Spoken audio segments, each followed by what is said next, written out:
Hello മക്കൾസ്, അപ്പോൾ ഈ സൂര്യാസ്തമയത്തിൻ്റെ ഈ ഒരു ആകാശ കാഴ്ചയിലൂടെ നമുക്കൊരു യാത്ര പോയാലോ? ഞങ്ങൾ എൻ്റെ നാട്ടിലേക്ക് പോവാണ് കേട്ടോ. അവിടെ എൻ്റെ അനിയത്തിയുടെ എൻഗേജ്മെൻറ്റ് കൂടാനായിട്ട് പോവുകയാണ്. എല്ലാ പ്രാവശ്യവും ഞങ്ങൾ പോകുന്നത് കാറിലായിരിക്കും. അപ്പോൾ ഈ പ്രാവശ്യം ഒരു വെറൈറ്റിക്ക് ഞങ്ങൾ ട്രെയിൻ പിടിച്ചു. അതാകുമ്പോഴത്തേനും ക്ഷീണം ഉണ്ടാവില്ലല്ലോ, അല്ലെങ്കിൽ ചേട്ടൻ തന്നെ വണ്ടി ഓടിക്കേണ്ടി വരും ഫുൾ ടൈം. ഞാൻ പഠിച്ച് വരുന്നതേ ഉള്ളേ. അപ്പോൾ എന്തായാലും ആദ്യം കുറച്ച് നേരം ചേട്ടൻ ഒറ്റയ്ക്ക് കിടന്നു. അത് കഴിഞ്ഞ് ഞാൻ ചേട്ടൻ്റെ അടുത്തേക്ക് എത്തി ഗൈസ്. കാരണം പൈസ കൊടുത്ത് കടിക്കുന്ന പട്ടി വാങ്ങിക്കുന്ന പോലെ ആയിരുന്നു. എനിക്ക് എ സിക്കകത്തിരുന്നിട്ട് തണുത്ത് വിറയ്ക്കുകയായിരുന്നു ഗൈസ്. പക്ഷേ കൊല്ലം വരെ ഈ ട്രെയിൻ ഉണ്ടായിരുന്നുള്ളൂ കേട്ടോ. കാരണം നമുക്ക് ട്രെയിൻ ബുക്ക് ചെയ്യാൻ നോക്കിയപ്പോഴത്തേനും സീറ്റുകളൊന്നും കിട്ടിയിട്ടുണ്ടായിരുന്നില്ല. അങ്ങനെ ഞങ്ങൾക്ക് കൊല്ലം വരെയുള്ള ഒരു ട്രെയിനാണ് കിട്ടിയത്. ഞങ്ങൾ കൊല്ലത്ത് ഇറങ്ങിയിട്ട് പിന്നെ ഞങ്ങൾ ബസ്സിലാണ് കേട്ടോ പോയത്.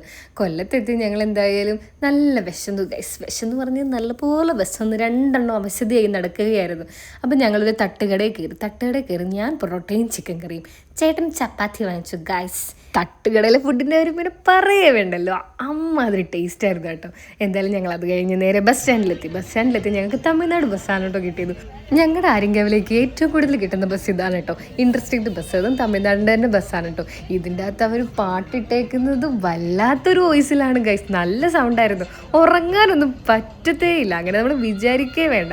എന്തായാലും ഞങ്ങളെന്തങ്ങ് ആസ്വദിച്ചങ്ങ് ഇരുന്നു ഗൈസ്.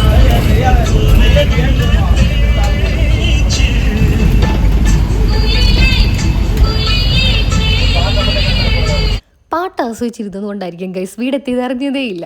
എന്തായാലും തമിഴ്നാട്ടിലെ ആൾക്കാരുടെ കാര്യം പറയേ വേണ്ട കേട്ടോ. വീടെത്താറായപ്പോൾ നമ്മുടെ വീടിൻ്റെ അടുത്ത് തന്നെ അവർ നിർത്തിത്തരും. നമ്മളിപ്പോൾ അല്ലാത്ത KSRTC ബസ്സിൽ ഞാൻ കുറേ അങ്ങനെ പോയിട്ടുള്ള ആളാണ്. നമ്മുടെ വീടിൻ്റെ അവിടേക്ക് ഒന്ന് നിർത്തിത്തരാൻ രാത്രി പറയുമ്പോഴത്തേക്ക് അവർക്ക് ഭയങ്കര കൊമ്പാണ് ഗൈസ്. പക്ഷേ ഇവരങ്ങനെയല്ല കേട്ടോ, എവിടെ ഇറങ്ങേണ്ടതെന്നൊക്കെ ചോദിക്കും. പിന്നെ പതിവ് പോലെ അമ്മ അവിടെ കാത്തിപ്പുണ്ടായിരുന്നു. ഇത് എപ്പോഴും ഉള്ളതാട്ടോ എൻ്റെ ലൈഫിൽ. ഞാൻ പഠിക്കുന്ന സമയത്ത് ഞാൻ എവിടെ പോയിട്ട് വന്നാലും അമ്മ ഇങ്ങനെ വെയിറ്റ് ചെയ്ത് നിൽക്കും. യാത്ര ചെയ്ത് വന്നതിൻ്റെ ക്ഷീണമായതുകൊണ്ട് തന്നെ ഞങ്ങൾ അപ്പം തന്നെ കുളിച്ച് ഫ്രഷായി ഉറങ്ങാനുള്ള പ്ലാനിലാണ് ഗൈസ്. നാളെ കാണാം. വീണ്ടും ഞങ്ങളെത്തി ഗൈസ്. സിസ്റ്ററുടെ എൻഗേജ്മെൻ്റ് ആണ് ഞാൻ പറഞ്ഞല്ലോ. അപ്പം ഞങ്ങൾ എന്തായാലും എൻഗേജ്മെൻറ്റിൽ കൂടാനായിട്ട് ഞങ്ങൾ പോയിക്കൊണ്ടിരിക്കുകയാണ്. ഞങ്ങളുടെ വീട് ആര്യങ്കാവിലാണ്. ഈ എൻഗേജ്മെൻറ്റ് നടക്കുന്നത് കൊളത്തൂപ്പുഴയായിരുന്നു കേട്ടോ. അപ്പോൾ അവിടെ നിന്ന് കുറച്ച് ട്രാവലിംഗ് ഉണ്ടായിരുന്നു. ഇതാണ് അച്ഛനും അമ്മയും കേട്ടോ. ഇവരാണ് ടോം മഞ്ചേരി കപ്പിൾസ് എന്നാണ് ഞങ്ങൾ പറയാറ് പൊതുവേ. ഇതാണ് തെന്മല ഡാം, അതായത് കല്ലട പരപ്പാർ അണക്കെട്ട് കേട്ടോ. അപ്പോൾ ഇവിടെ ടൂറിസ്റ്റ് കേന്ദ്രമൊക്കെയാണ്. വരുന്നവർക്ക് വരാം, എൻജോയ് ചെയ്യാം കേട്ടോ. ഞങ്ങളുടെ നാട്ടിൽ കുറേ ടൂറിസ്റ്റ് പ്ലേസസ് ഉണ്ട് ഗൈസ്. നിങ്ങൾ മിസ് ചെയ്യാതെ വരൂ, കാണും. ഞങ്ങളുടെ മണവാട്ടിക്കുട്ടിയൊക്കെ റെഡിയായി വരുന്നുണ്ട് ഗൈസ്. അപ്പോൾ ഈ ഡ്രസ്സ് എനിക്ക് ഒരുപാട് ഇഷ്ടപ്പെട്ടു. ഇത് മെറ്റീരിയലായിട്ട് അവൾ വാങ്ങിച്ചതാണ് കേട്ടോ. അപ്പോൾ എൻ്റെ അടുത്ത് പറഞ്ഞു, ചേച്ചി എല്ലാവരും പറഞ്ഞു ഇതെന്താ എടുത്തത്, ലൈറ്റ് ഷെയ്ഡായിപ്പോയി, ഡാർക്ക് എടുക്കാത്ത എന്താണെന്നൊക്കെ ചോദിച്ചു എന്ന്. അങ്ങനെ അവൾ കുറച്ച് ഡൗൺ ആയിരുന്നു. പക്ഷെ അപ്പോഴേക്കും ഞാൻ പറഞ്ഞു തയ്ച്ചിടുമ്പോൾ സെറ്റായിരിക്കും ഒടിയെന്ന്. നല്ല രസമുണ്ടായിരുന്നു കേട്ടോ അവളെ കാണാനും. അന്ന് ഒരുങ്ങിയതും അവളുടെ അനിയത്തിയാണ് കേട്ടോ ഒരുക്കിയത്. നല്ല രസമുണ്ടായിരുന്നു, നല്ല സുന്ദരി കുട്ടിയായിട്ടുണ്ടായിരുന്നു. അങ്ങനെ ഞങ്ങളെല്ലാവരും അവിടെ ഇങ്ങനെ കാത്തു നിൽക്കുകയാണ് ആ ഒരു മുഹൂർത്തത്തിനായി ഗൈസ്. അപ്പോൾ എന്തായാലും ചെക്കൻ ഉണ്ടായിരുന്നില്ല കേട്ടോ. ചെക്കൻ ഗൾഫിലാണ്. അപ്പോൾ ചെക്കൻ്റെ സിസ്റ്ററാണ് വന്ന് വളയിടൽ ചടങ്ങ് പോലെ ആയിരുന്നു കേട്ടോ നടത്തിയത്. അപ്പോൾ ലാസ്റ്റിൽ പോകുന്നതാണ് പെണ്ണിൻ്റെ അച്ഛനും അമ്മയും, ഫ്രണ്ടിൽ പോകുന്നതാണ് ചെക്കൻ്റെ അച്ഛനും അമ്മയും. അപ്പോൾ എന്തായാലും ചടങ്ങുകളൊക്കെ ആരംഭിക്കുകയാണ് കേട്ടോ. പെണ്ണിറങ്ങി വന്നു. അവൾക്ക് എന്തായാലും നല്ല ടെൻഷൻ ഉണ്ടായിരുന്നു കേട്ടോ. പക്ഷേ ഒരു ഇതുണ്ട് കേട്ടോ, എത്ര ടെൻഷൻ ഉണ്ടെങ്കിലും അവൾ ചിരിച്ചോണ്ടേ നിൽക്കുള്ളൂ. കൈ പിടിക്കുമ്പോഴേ നമുക്ക് മനസ്സിലാവുള്ളൂ നല്ല വിറയ്ക്കുന്നുണ്ടെന്ന്. പക്ഷെ അവൾ അങ്ങനെ ഒരു ക്വാളിറ്റി അവൾക്കുണ്ട്. എത്ര ടെൻഷൻ ഉണ്ടെങ്കിലും ഫേസിൽ എപ്പോഴും ഒരു ചിരി ഉണ്ടായിരിക്കും.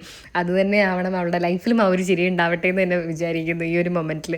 ഇതാണ് കേട്ടോ കല്യാണ ചെക്കൻ വീഡിയോ കോളിലുണ്ടായിരുന്നു. എന്താല്ലേ അവസ്ഥ, ആൾ നല്ല ചിരിച്ചുകൊണ്ടിരിക്കാനുണ്ടോ. ഞാൻ ഇടയ്ക്ക് വീഡിയോ കോളിൽ നോക്കി, ഓരോ സീൻസിലും ഇങ്ങനെ ചിരിച്ചിരിക്കുകയാണ്. ആ ഒരു മൊമെൻറ്റിൽ അവിടെ ഇല്ലല്ലോ. അപ്പോൾ ആ ഫീലിങ്സ് നമുക്ക് തന്നെ മനസ്സിലാക്കാൻ പറ്റുന്നതേ ഉള്ളൂ. അപ്പോൾ അങ്ങനെ ഗിഫ്റ്റുകളൊക്കെ കുറേ കിട്ടിയിട്ടുണ്ട് കേട്ടോ. അങ്ങനെ ഗിഫ്റ്റുകളൊക്കെ കിട്ടി, ചടങ്ങുകളൊക്കെ കഴിഞ്ഞു. പിന്നെ ഫുഡിൻ്റെ പരിപാടിയിലേക്ക് കടന്നു. നിൽക്കുന്നത് കയ്യിലെടുത്ത് നിൽക്കുന്നതാണ് ഗൈസ് എൻ്റെ അച്ഛൻ. അച്ഛൻ എന്തുകൊണ്ട് കയ്യിലെടുത്ത് വന്നു നിങ്ങൾ വിചാരിക്കരുത്. അച്ഛൻ മുണ്ടെടുത്തിട്ട് അതിൻ്റെ മണ്ടയിൽ കയ്യിലെടുത്തതാണ്. അല്ലെങ്കിൽ സാമ്പാറും പരിപ്പും മോരും എല്ലാം എൻ്റെ അകത്ത് വീഴും. അപ്പോൾ എന്തായാലും സദ്യയിലേക്ക് കടന്നു ഗൈസ്. സദ്യ എന്ന് പറയുമ്പോൾ എനിക്ക് ഭയങ്കര ഇഷ്ടമാണ് കേട്ടോ. ഞങ്ങളുടെ അവിടുത്തെ സദ്യ എനിക്ക് ഭയങ്കര ഇഷ്ടമാണ്. പരിപ്പും അതിൻ്റെ അകത്ത് കുറച്ച് നെയ്യൊക്കെ ഒഴിച്ചിട്ട് സ്റ്റാർട്ട് ചെയ്യുന്നു. അപ്പോൾ നെയ്യ് ഒഴിച്ചതൊന്നും എടുക്കാൻ പറ്റില്ല, കാരണം നല്ല വിശപ്പുണ്ടായിരുന്നു. അപ്പം തന്നെ ഞങ്ങളങ്ങ് അടിച്ചു വിട്ടു. ഓപ്പോസിറ്റ് അമ്മയ്ക്ക് ഇരിപ്പുണ്ടായിരുന്നു കേട്ടോ. ഇതെല്ലാം കഴിഞ്ഞ് ഞങ്ങൾ നേരെ അവിടെ നിന്ന് എൻ്റെ കുഞ്ഞമ്മയുടെ വീട്ടിലേക്ക് പോവുകയാണ്. കല്യാണം കഴിഞ്ഞ് എങ്ങും പോകാൻ പറ്റിയിട്ടില്ല ഗൈസ്. അതാണ് വേറൊരു കാര്യം എന്ന് പറയുന്നത്. അറിയാലോ, എൻ്റെ വീടങ്ങ് ആര്യങ്കാവിലും ചേട്ടൻ്റെ വീടങ്ങ് കൊച്ചിയിലുമാണ്. നല്ല രണ്ട് ധ്രുവങ്ങളിലായതുകൊണ്ട് തന്നെ എല്ലായിടത്തും എത്തിപ്പറ്റാൻ നല്ല ബുദ്ധിമുട്ടാണ് ഗൈസ്. എനിക്ക് കുഞ്ഞുമ്മയുടെ വീട് ഭയങ്കര ഇഷ്ടമാണ് കേട്ടോ. ഞാൻ പണ്ട് ഇവിടെയൊക്കെ വന്ന് നിന്നിട്ടുണ്ട് കേട്ടോ. ഇവരുടേതൊരു തറവാട് പോലെയാണ്, തറവാട് പോലെയല്ല ഇത് തറവാടാണ് കേട്ടോ. പണ്ട് ഗുരുദേവനൊക്കെ വന്നിട്ടുണ്ട് ഇവിടെ. ഗുരുദേവനും ഗുരുദേവൻ്റെ ചേട്ടനും ഒക്കെ വന്നിട്ടുണ്ട്. ഇവിടെ ഗുരുകുല വിദ്യാഭ്യാസമൊക്കെ നടത്തിക്കൊണ്ടിരുന്ന ഒരു സ്ഥലമാണ്. അപ്പോൾ എന്തായാലും ആ ഒരു പഴമ ഇപ്പോഴും അവർ നിലനിർത്തുന്നുണ്ട് ആ ഒരു വീട്ടിൽ. അപ്പോൾ എന്തായാലും ആ ഒരു എന്താ പറയുക, തടിയുടെ പണിയാണ് ഫുള്ള് കേട്ടോ. അതിൻ്റെ ചുവരാണെങ്കിലും അതിൻ്റെ തട്ടാണെങ്കിലും എല്ലാം. ഈ അടുക്കളയൊക്കെ പണ്ട് സെപ്പറേറ്റ് ആയിട്ടാണല്ലോ, അതുപോലെ തന്നെയാണ്. അവരൊന്നും ചെയ്തിട്ടില്ല അതിൻ്റെ അകത്ത്. ഇപ്പം ചെറിയ ചെറിയ മിനുക്ക് പണികളൊക്കെ ചെയ്ത് തുടങ്ങുന്നതേ ഉള്ളൂ അതിൻ്റെ അകത്തായിട്ട് കേട്ടോ. കുറേ എന്തായാലും കണ്ടോ, തടിയുടെ തന്നെയാണ് ആ ചുവരൊക്കെ വന്നിരിക്കുന്നത്. ചുവര് മീൻസ് ഭിത്തി, നിങ്ങൾ അങ്ങനെ തന്നെയാണല്ലോ പറയുന്നതല്ലേ. അപ്പോൾ എന്തായാലും നൈസാണ് കേട്ടോ. ഇവിടെ ഇരിക്കുമ്പോൾ തന്നെ, ഈ തറയിലിരിക്കുമ്പോൾ തന്നെ നല്ല തണുപ്പാണ്.